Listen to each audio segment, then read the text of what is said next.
ये बच्चों, future maker study centre में आप लोगों का स्वागत है। मैं गुरु सर क्लास 12 के मैथमेटिक्स लेकर के आया हूँ आज। तो वीडियो चालू करने से पहले बाबू आप लोगों से रिक्वेस्ट करते हैं कि आप लोग अगर मेरे चैनल पर नए हैं तो प्लीज़ चैनल को सब्सक्राइब कर दीजिए और हाँ, बेल आइकन का एक चिन्ह देगा जिसको दबा दीजिए, जिससे कि नए वीडियो का नोटिफिकेशन आप लोगों के पास पहुंच चुके। तो देखिए बाबू, ये जो थ्योरी हम पढ़ा रहे हैं क्लास 12 के मैथ का अध्याय 4 सारणिक पाठ है।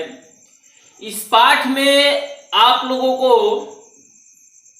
एक्सरसाइज 4.4 तक हम पढ़ा चुके हैं। इसके बाद ये जो थ्योरी है, ये कंसेप्ट है एक्सरसाइज 4.5 के लिए है। तो जो लोग अभी पीछे का वीडियो नहीं देखे हैं वो लोग पीछे का वीडियो देख लेंगे, तब इसको देखने का प्रयास करेंगे तो उनको समझ में आएगा। अगर डायरेक्ट ये वीडियो देखते हैं तो उनको समझ में नहीं आएगा। तो सबसे पहले हम ये वीडियो स्टार्ट कर रहे हैं। इसमें हम लोग सबसे पहले पढ़ेंगे कि आव्यूह के सहखंडज, आव्यूह के सहखंडज या सहखंडन। देखिए, हम पिछले वीडियो में सहखंड पढ़े थे। सहखंड और सहखंडज दोनों में अंतर है। सहखंड का इंग्लिश कोफैक्टर, इंग्लिश से पकड़ो, सहखंड का इंग्लिश कोफैक्टर और सहखंडज का होता है एडज्वाइंट। तो एडज्वाइंट होता है। तो सहखंडज कैसे ज्ञात करते हैं, तो इसके विषय में हम लोग जानेंगे कि सहखंडज किसे कहते हैं। तो सबसे पहले बाबू हम लोग जानेंगे इसका डिफिनीशन।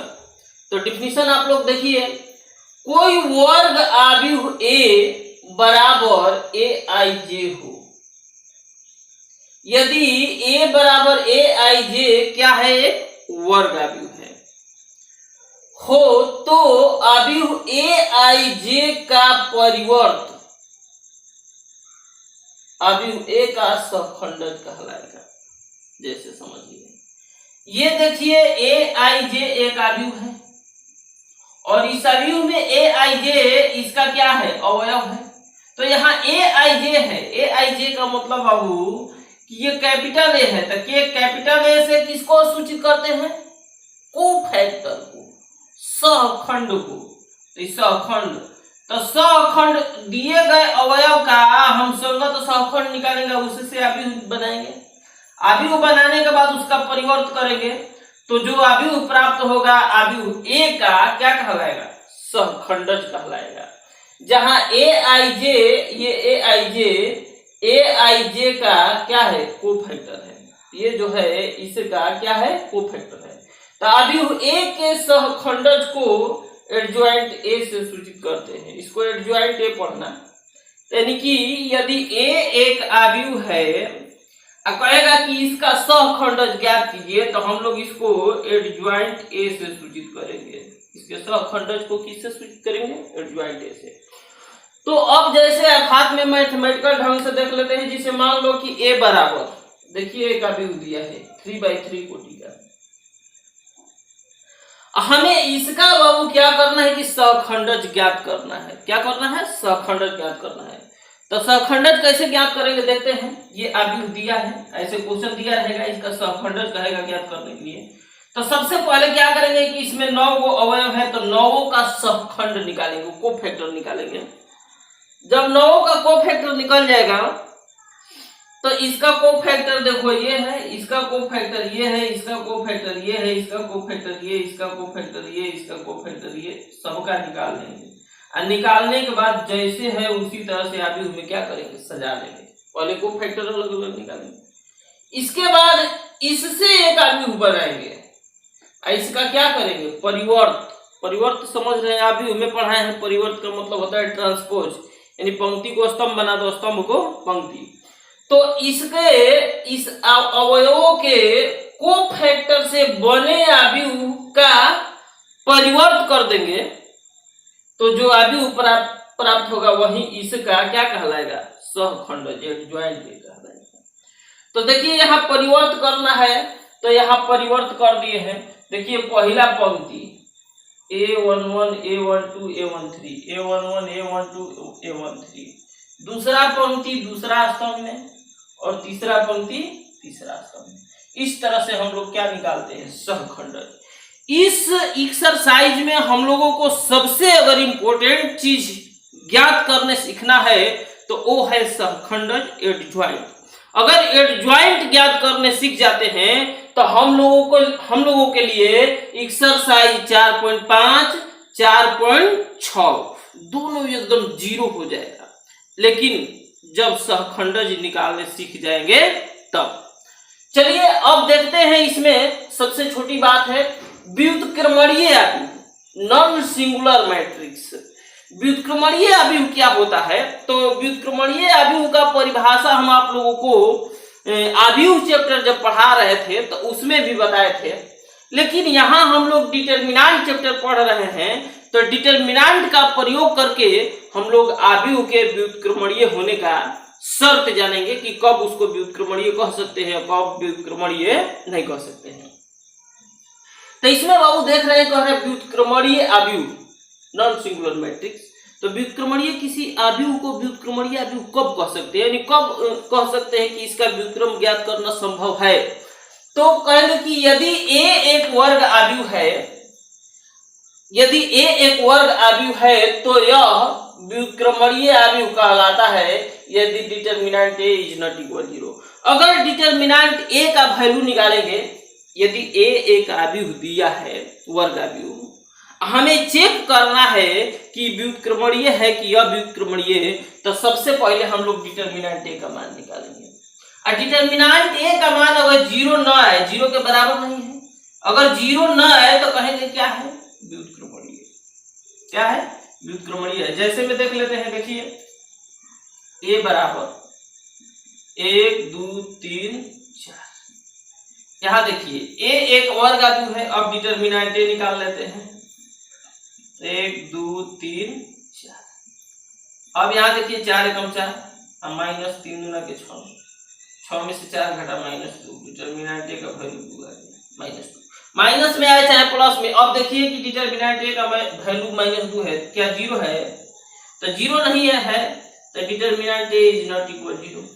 अब ध्यान दीजिए, अगर डिटरमिनेंट A का वैल्यू 0 को छोड़कर कुछ भी आए, यानी 0 के बराबर नहीं है, इसलिए कहेंगे कि A क्या है, व्युत्क्रमणीय है। अगर यहाँ 0 आ जाता तो व्युत्क्रमणीय नहीं है, यानी क्या है, अव्युत्क्रमणीय है। इसलिए अवयव A क्या है, व्युत्क्रमणीय है, व्युत्क्रमणीय है। अब बाबू आप लोग इस तरह से चेक करने सीख गए। ये ऐसे हम आप लोगों को 3.4 एक्सरसाइज में सिखा चुके थे। तो अब हम लोग जानेंगे अव्युत्क्रमणीय अवयव। जब व्युत्क्रमणीय जान गए तो अव्युत्क्रमणीय जानने की जरूरत नहीं, तो याद हो गया होगा कि यदि A एक वर्ग अवयव है तो यह अव्युत्क्रमणीय अवयव कहलाएगा यदि A बराबर A नहीं, डिटरमिनेंट A, डिटरमिनेंट A बराबर क्या हो, 0 हो। तो जब डिटरमिनेंट A का वैल्यू 0 आएगा तो कहेंगे कि A क्या है, व्युत्क्रमणीय है। जैसे A मान लो दिया है, कोई भी दिया रहेगा। अब हमको चेक करना है कि व्युत्क्रमणीय है कि अव्युत्क्रमणीय, तो इसके लिए डिटरमिनेंट A का वैल्यू निकाल दो।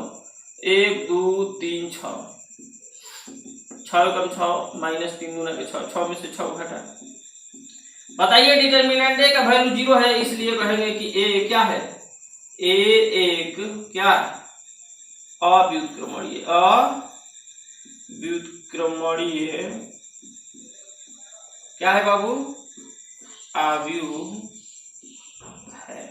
देखिए ये कुछ ज्यादा नहीं है, आप लोगों को सबसे इसमें विशेष ध्यान देना है सहखंडज पर। सहखंडज पर ध्यान देना है कि सहखंडज निकालते कैसे हैं। तो देखिए एक बार फिर से आपको बता देते हैं। सबसे पहले आप लोगों को अवयव दिया रहेगा, कहेगा कि इसका सहखंडज या सहखंडन ज्ञात कीजिए। तो सबसे पहले सभी अवयव का कोफैक्टर निकालेंगे, निकाल कर जस के तस क्या करेंगे, रख देंगे, रखने के बाद परिवर्तित कर देंगे, वही क्या हो जाएगा, सहखंड। आपको सहखंड निकालने पिछले वीडियो में हम सिखाए हैं, तो आप लोग प्लीज अगर ये नहीं जानते हैं निकालने सहखंड, तो पहले आप लोग पीछे वाला वीडियो देखिए, तब इसको देखने का प्रयास कीजिएगा, आप लोगों को टोटल समझ में आएगा। तो चलिए अब तो चलिए देखते हैं प्रमेय 1।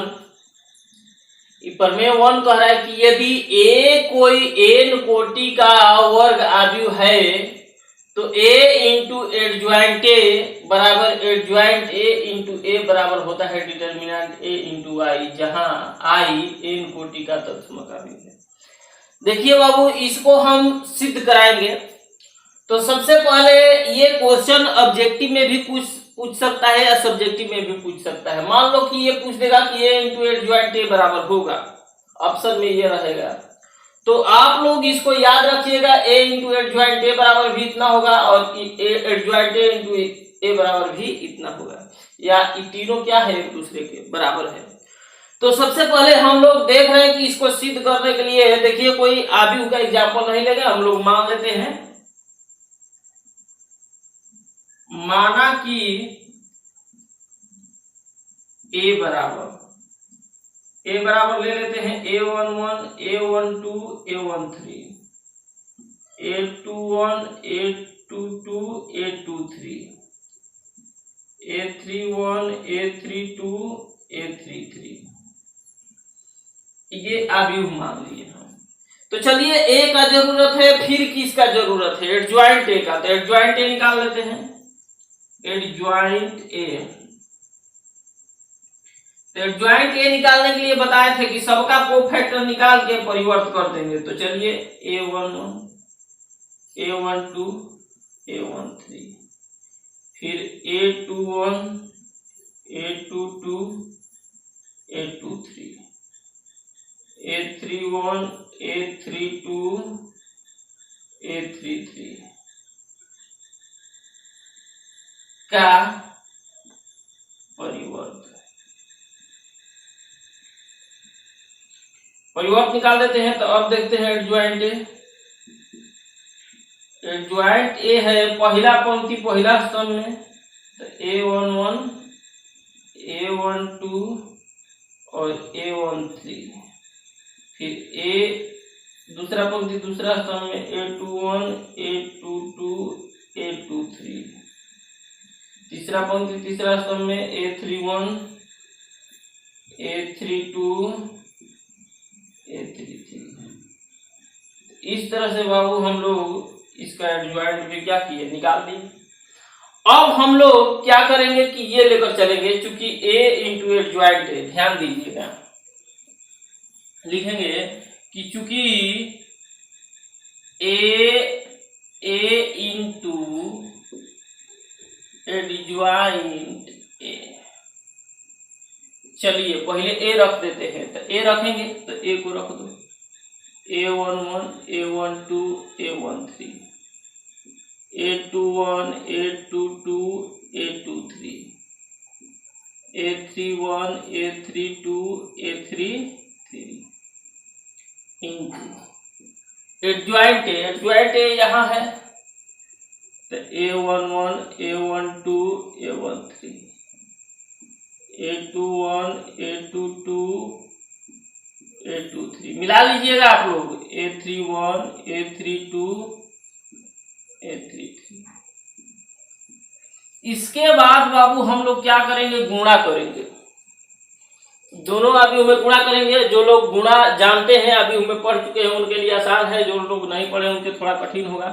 इससे पहले इसमें गुणा करेंगे, तो A11, A11, फिर इसमें इधर जाएंगे तो इसमें नीचे, इसमें इधर जाते हैं, इसमें ऊपर से नीचे आते हैं, तो इसमें इससे कर देते हैं, तो प्लस A12, A12, फिर इससे इसमें करेंगे तो प्लस A13, A13। चलिए हो गया।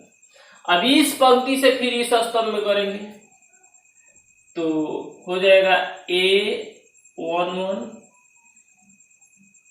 A21, बीच में प्लस इसमें इधर आएंगे तो इसमें नीचे A12 A22 plus A13 A23।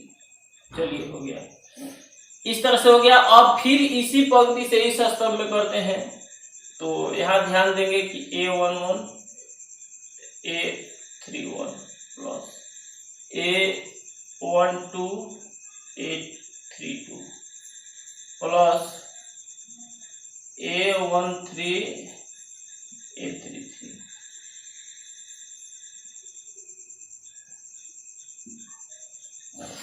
चलिए देखिए, अब इस पंक्ति से हम तीनों स्तंभ में बारी बारी से कर दिया। अब इस पंक्ति से करते हैं, इससे इसमें करते हैं, तो A21 A11 plus A22 A12, इससे इसमें, फिर यहाँ प्लस A23 A13, इससे इसमें हो गया। अब इससे इसमें कर देते हैं, तो A21 A21, फिर प्लस A22 A22, फिर प्लस A23 फिर A23 यहाँ।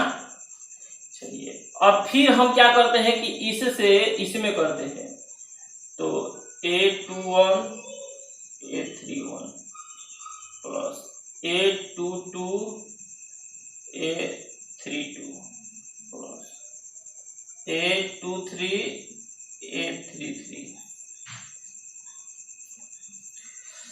अब फिर इसी तरह से इससे हम इसमें करते हैं, तो A31 A11 plus A32 A12 plus A32 A33 A13, फिर इससे इसमें कर दो, तो A31 A21 plus A32 A22 plus A33 A23, ये तो हो गया। अब इससे फिर इसमें करते हैं, A31 A31 plus A32 A32 plus A33 A33। देखिए, आप लोगों को पिछले वीडियो में हम इससे दो पीछे आप लोगों को बताए हैं नोट 1 और नोट 2, तो उसमें बताए हैं कि बाबू देखो ये एकदम हूबहू इसके जैसा मिल रहा है, तो मिल रहा है तो ये डिटर्मिनेंट ए के क्या होगा, बराबर होगा। फिर ये अलग अलग है तो इसका मान क्या होगा, 0। ये भी अलग अलग है तो इसका मान 0, फिर ये भी अलग अलग है तो इसका मान 0। ये देखो एक जैसा है, इसके जैसा ये है, इसके जैसा ये है, तो ये डिटर्मिनेंट ए होगा। फिर ये अलग अलग है तो 0, ये भी अलग अलग है 0, ये भी अलग अलग है 0। ये देखो एक जैसा है, 31 31 32 32 33 33, डिटर्मिनेंट ए। एक बात आप लोगों को बता देते हैं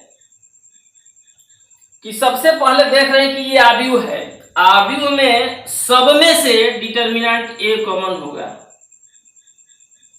तो यहां बच गया 1 0 0 0 1 0 0 0। अब ये बताओ बाबू कि ये क्या है, इकाई आव्यूह, तो यहां लिख सकते हैं डिटर्मिनेंट ए इंटू आई। कितना लेकर चले हैं, तो हम लेकर चले हैं ए इंटू एडजॉइंट ए, तो लिखेंगे ए इंटू एडजॉइंट, इतना बराबर हम ये सिद्ध कर चुके हैं। इसी प्रकार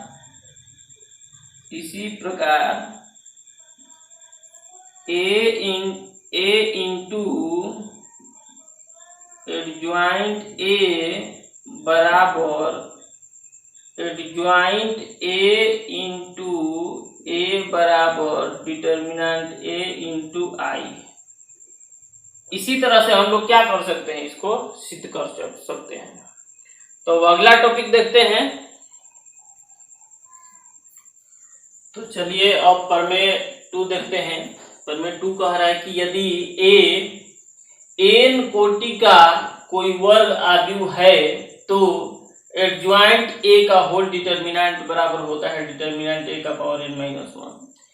ये बाबू आप लोगों को ऑब्जेक्टिव में बहुत ज्यादा उपयोगी होगा। जिसे मान लो कहेगा कि ए 4 कोटि का वर्ग आव्यूह है तो एडज्वाइंट ए का होल डिटर्मिनेंट होगा।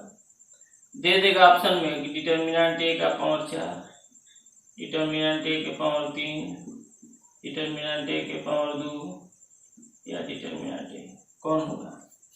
तो जो भी कोटि रहेगा बाबू n कोटि का है तो n माइनस 1, तो यहाँ कितना कोटि का है 4 कोटि का, तो डिटर्मिनेंट ए के पावर 4 माइनस 1 यानी कितना आएगा 3। ये ऑप्शन। अब बताओ ये थ्योरी जब याद रहेगा तो ये क्वेश्चन आसान है, और थ्योरी नहीं याद रहेगा तो यही क्वेश्चन क्या है कठिन है। तो इसलिए हम लोग इस थ्योरी को थोड़ा प्रूव कर लेते हैं। तो इसको बाबू सिद्ध करने के लिए हम लोग मान लेंगे n कोटि, कितना कोटि, तो उसके लिए हम लोग 3 कोटि 4 कोटि, तो आसान है 3 कोटि पे इसको कर लेते हैं सिद्ध। तो माना कि a एक 3 कोटि का वर्ग आव्यूह है।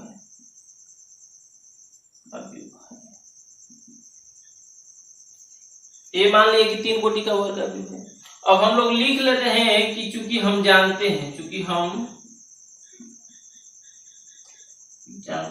क्या जानते हैं बाबू, अभी हम लोग प्रमेय 1 में सिद्ध किए हैं। क्या जानते हैं कि a इंटू एडज्वाइंट ए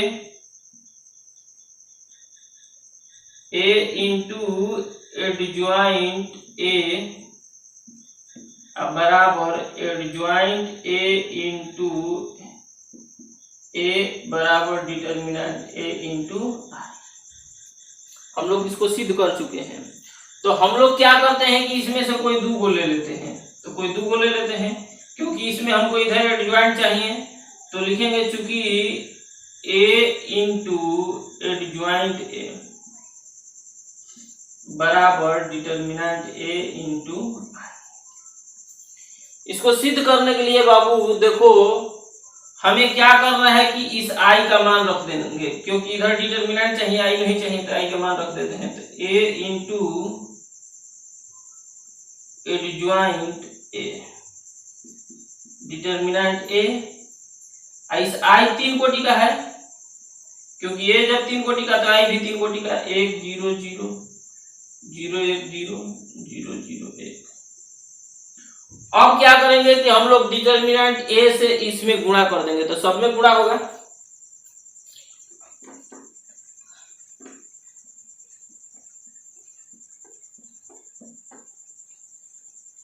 देख लीजिए सब में गुणा कर रहे हैं।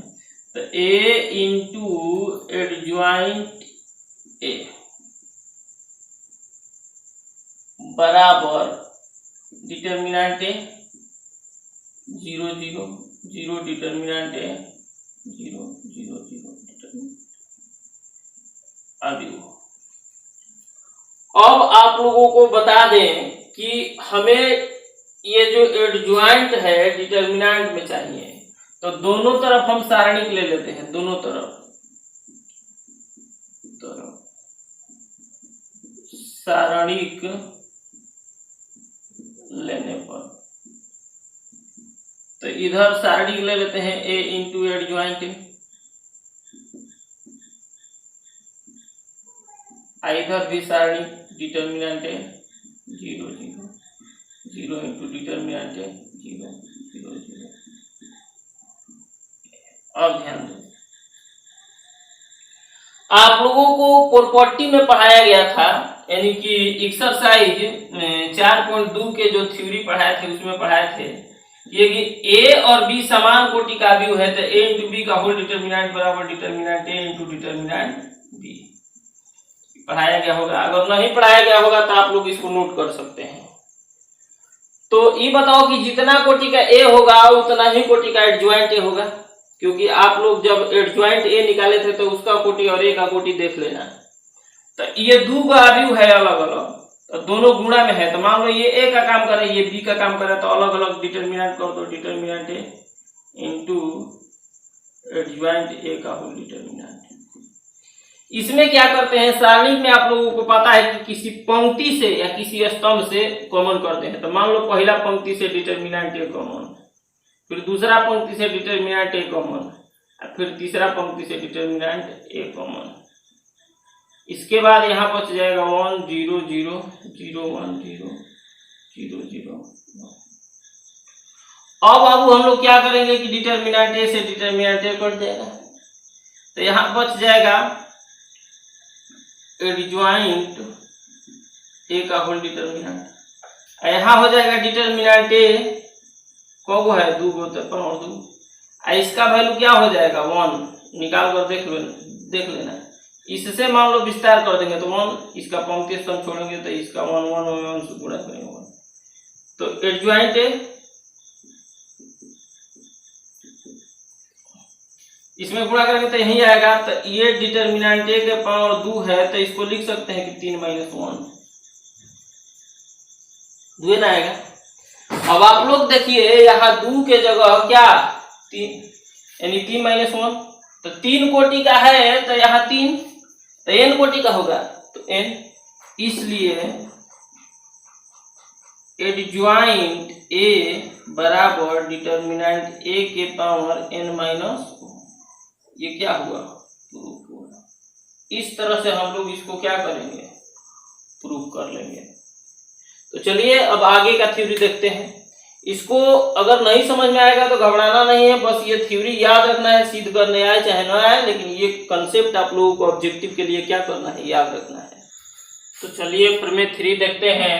कहे कि यदि आव्यूह ए व्युत्क्रमणीय हो, यदि ए एक व्युत्क्रमणीय आव्यूह है तो ए इनवर्स बराबर होता है 1 बटा में डिटरमिनेंट ए इंटू एडज्वाइंट ए होता है, जहां ए इनवर्स आव्यूह ए का व्युत्क्रम है। देखिए बाबू आप लोग बहुत सारे बच्चों का कमेंट आया है कि सर 3.4 समझ में नहीं आ रहा है। तो 3.4 में बाबू क्या किया था कि क्वेश्चन दिया था, आव्यूह दिया था, उसका व्युत्क्रम कह रहा था ज्ञात करने के लिए। तो हम लोग वहां विधि दिया था कि प्रारंभिक रूपांतरण का प्रयोग करके उसका व्युत्क्रम ज्ञात कीजिए। लेकिन एग्जाम में कभी भी क्वेश्चन पूछता है तो ज्यादातर विधि नहीं देता है, कहता है कि इसका व्युत्क्रम ज्ञात कीजिए इस आव्यूह का। तो व्युत्क्रम ज्ञात कीजिए तो हम लोग किसी भी विधि से बना सकते हैं, लेकिन जब विधि दे देगा कि प्राथमिक रूपांतरण का प्रयोग करके ज्ञात कीजिए तो हम लोग उसी विधि से बनाएंगे। लेकिन जब कुछ नहीं कहेगा तो हम लोग उस विधि का उपयोग नहीं करेंगे, हम लोग इस विधि का उपयोग करके व्युत्क्रम क्या करेंगे ज्ञात करेंगे। तो चलिए पहले इस कंसेप्ट को हम लोग सिद्ध करेंगे, इसके बाद इसके विधि से हम लोग क्वेश्चन बनाने का प्रयास करेंगे। तो सबसे पहले यहाँ दिया है कि इसको सिद्ध करना है, तो लिखेंगे कि चूंकि प्रूफ में कि चूंकि ए इनवर्स आव्यूह ए का व्युत्क्रम है, इसलिए ए इंटू ए इनवर्स बराबर ए इनवर्स इंटू ए बराबर क्या होता है आई। आप लोग 3 लेसन में इसको पढ़ चुके हैं, इसको सिद्ध करा चुके हैं हम कि ए इंटू ए इनवर्स इंटू ए बराबर क्या आई। अब लिखेंगे कि चूंकि हम जानते हैं क्या जानते हैं कि ए इंटू एडज्वाइंट बराबर एडज्वाइंट ए इंटू ए बराबर डिटरमिनेंट ए इंटू आई। सब लोग जानते हैं ये होता है। अभी प्रॉपर्टी 1 में हम सिद्ध किए हैं। और बाबू हम लोगों को देख रहे हैं कि समीकरण 1 में इस इधर क्या है आई है, तो इसमें भी हम लोग इधर आई लाने का प्रयास करेंगे। तो आई कैसे आएगा, तो डिटरमिनेंट को हटाना पड़ेगा। कैसे हटेगा, तो इसको कटा देते हैं। तो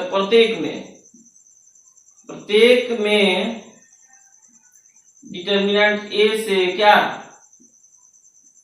भाग देने पर, चलो भाग दे देते हैं, तो इसमें भी भाग दे देते हैं। तो ए इंटू एडज्वाइंट ए बटा डिटर्मिनेंट ए बराबर एडज्वाइंट ए इंटू ए बटा डिटर्मिनेंट ए, यहाँ हो जाएगा डिटर्मिनेंट ए आई बटा डिटर्मिनेंट ए, कट गया। तो यहाँ हम लोग देख लेते हैं कि ए इंटू यहाँ बाटा में है तो टोटल के बाटा में भी लिख सकते हैं या ऐसे भी कर सकते हैं 1 बटा में डिटर्मिनेंट ए इंटू एडज्वाइंट ए बराबर 1 बटा में डिटर्मिनेंट ए एडज्वाइंट ए इंटू ए बराबर आई समीकरण। अब देखिए समीकरण 1 के इसमें 3 को है, इसमें भी 3 को है, इसमें बराबर की इधर आई है, इसमें भी बराबर की इधर आई है। तो समीकरण 1 और 2 को तुलना कर देते हैं। तो लिखेंगे समीकरण 1 और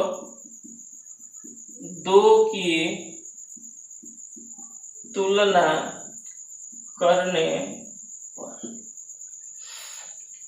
एक बात बाबू बता दे रहे हैं कि इसमें जब तुलना करेंगे तो इसके बराबर का इधर ये है, इसके बराबर का इधर ये है, दोनों को तुलना कर देते हैं, बराबर कर देते हैं। तो यहाँ लिख देंगे कि a इंटू ए इनवर्स, आइए लिख देंगे कि a इंटू 1 बटा में डिटर्मिनेंट a एडज्वाइंट a से a हट जाएगा तो ये बच जाएगा, चाहे इसको कटा दो तो क्या बचेगा a इनवर्स बराबर 1 बटा में डिटर्मिनेंट a एडज्वाइंट। ये हम लोगों का क्या हुआ, तो इसको देखो ये समझ में आए या न आए, ये आप लोगों को फॉर्मूला याद रखना है कि ये इनवर्स बराबर 1 बटा डिटर्मिनेंट ए एडज्वाइंट है। मान लो कि कोई अभी दिया है, हमें उसका व्युत्क्रम ज्ञात करना है, तो सबसे पहले उसका डिटर्मिनेंट निकालो और फिर उसका एडज्वाइंट निकालो, इस फॉर्मूला में रख दो, उसका इनवर्स निकल जाएगा। तो बस आज के वीडियो में इतना ही। अब इसके बाद आप लोगों को अगले वीडियो में एक्सरसाइज 4.5 पढ़ाया जाएगा। तो आज के लिए इतना ही, थैंक्स, धन्यवाद। और जाते जाते एक बात कहेंगे कि आप लोगों को वीडियो अगर अच्छा लगा है तो लाइक बटन दबा दीजिए और प्लीज ज्यादा से ज्यादा शेयर कीजिए, जिससे कि और सारे बच्चे भी इस वीडियो का लाभ उठा सके और लॉकडाउन के कंडीशन में घर बैठे अपना 12th क्लास की तैयारी कर सके। तो बस इतना ही, थैंक्स, धन्यवाद।